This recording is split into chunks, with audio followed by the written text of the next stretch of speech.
Okay, so today is the 25th of Adar, 24th of Adar, sorry, and I believe it's the 17th of March, a little hard to keep track. We're on the sixth reading of Vayakhel-Pekudei, and all the work in the Mishkan, of preparing the Mishkan, is now coming to its end, and there's a very famous thing that happens at the end. So the Torah says, we're talking about Exodus 39:32. All the work for the dwelling, the tent of meeting, was completed, and the children of Israel had carried out all the work. They had done exactly according to everything that the Eternal had commanded Moses.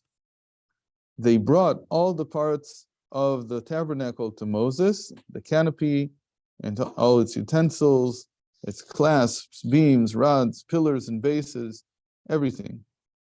And the very end of this chapter, verse 42, the children of Israel carried out all the work exactly according to everything that it's repeating the same thing. They carried it out exactly according to the way the Eternal had commanded Moses.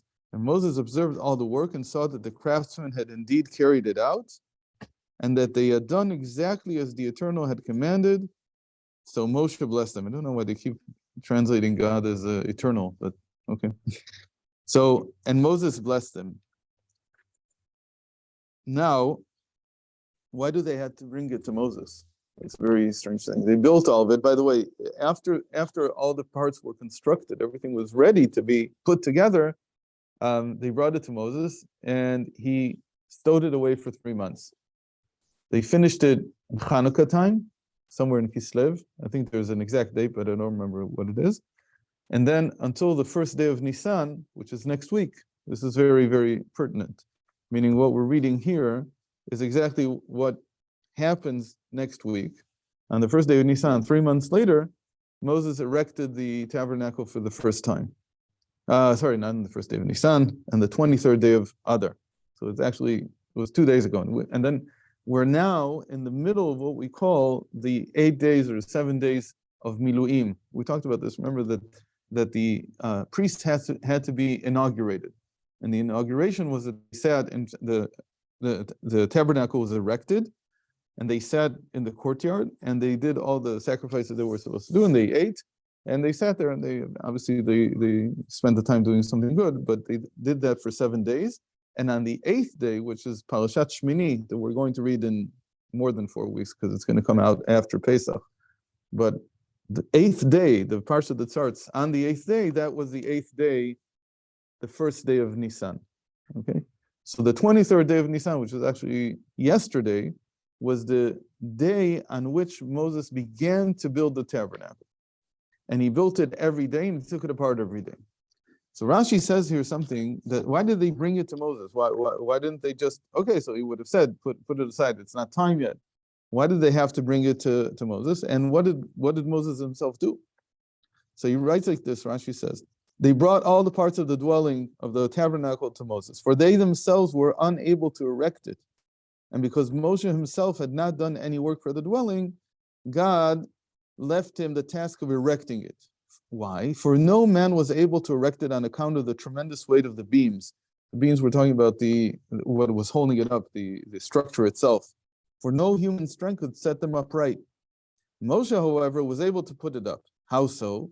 Moshe said before God, how is it possible for a person to erect it? He answered him, occupy yourself with it in such a way that it looks as though you are erecting it, and it will be set up and erected by itself. And this is what is meant when it said the dwelling was erected, meaning that he didn't erect it, it was erected. It happened by itself.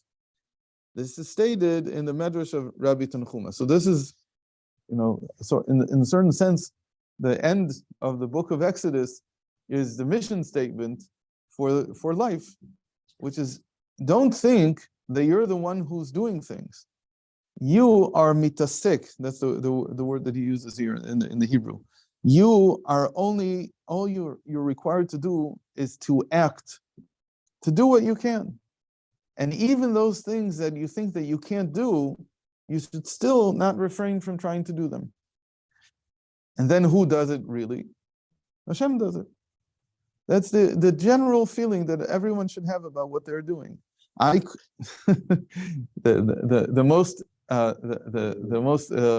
clearly the most obvious place where this happens is in creating a family.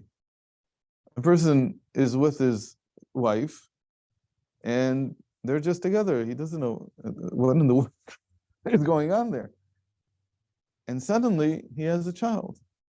This is how does this even work? Like to this day, we don't know how it fully works. Certainly, we can't do it ourselves, and so you find yourself in midlife, and you look back and you say, "How did I get here?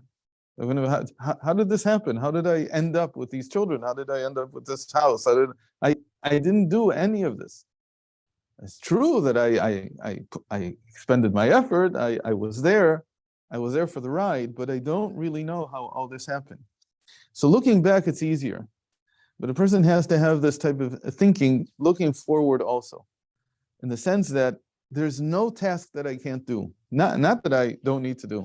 If God would have done it all, so they didn't need to bring it to Moses. Moses could have sat, and taken a nap. He doesn't need to do anything. He says, no, it all depends on you going through the motions. But it's not going through the motions like you're not doing anything. You should imagine in your mind that you are actually making this happen, except that there's nothing in our ability that can make these things happen. They're all fulfilled in the end by Hashem. Now, the last thing to take from this is, if Moses only prepared and erected it on the 23rd day of Adar, the first time, yesterday, that was the date. Yesterday was the first day that the Mishkan was erected. So why do they even have to bring it to Moses?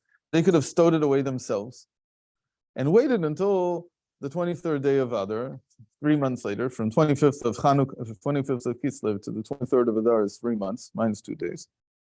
And they could have just stowed it away. Why did they have to bring it to him?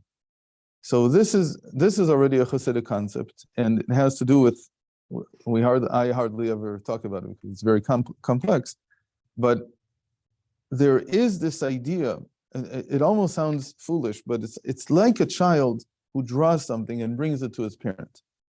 The parent thinks that the child is looking for encouragement. They're looking to hear that it's good. Even the child might think that I'm bringing it, but really what's happening under the hood, like in the subconscious, is that our work is not complete. There's something incomplete about it until it's looked upon by, let's call it the tzaddik, by someone who looks at it with the eyes of Hashem. He doesn't complete it, he doesn't give it a grade, he doesn't do any of these things. Just the very fact that he's involved gives a completely different level to the work. Now, again, this is something that needs to be discussed in length. It's a very huge topic. But to say it in a simple way, that until now, everything that I did felt like it was mine. When I bring it to the tzaddik, it's almost like bringing it as a sacrifice. It's almost like saying, I give this over. I'm saying this is now connected to Hashem. And that's the feeling that the person gets to get rid of the feeling that this is his doing. And when the tzaddik looks upon it, it's a feeling of like this was really always to begin with God's work, not mine. And again, that needs to be developed a lot more, but that's the idea that's always explained behind these words in the parsha. So Shabbos to everyone.